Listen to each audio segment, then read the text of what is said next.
The Ghost on the Road.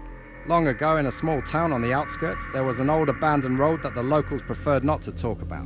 This road led to an old, long abandoned house. Rumor had it that the house once belonged to a young woman named Anna, who disappeared without a trace many years ago. People believed that Anna's spirit still wandered the road, guarding her home. One night, a young man named Alex decided to test his courage and ventured onto that very road. He didn't believe in ghosts and thought all these stories were just myths. Armed with a flashlight, he began his journey to the abandoned house.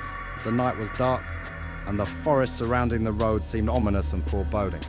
Step by step, Alex moved forward. Suddenly, he heard a faint crying sound coming from deep within the forest.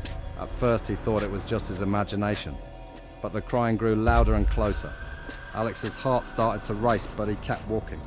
Suddenly, a figure of a woman in a white dress appeared before him. Her face was hidden by long, dark hair. Alex stopped, unable to believe his eyes. "Who are you?"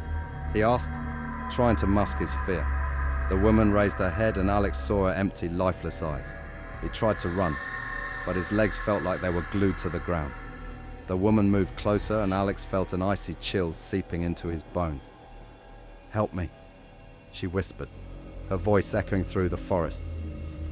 Gathering all his strength, Alex broke into a sprint. He ran without looking back until he reached the town. When he finally stopped, his breathing was ragged and his heart was pounding furiously. He never returned to that road again and never told anyone about what happened. Years have passed since then, but the locals still say that on quiet nights, you can hear faint crying on that road and see the woman in white. She's still seeking help and will not rest until her soul finds peace.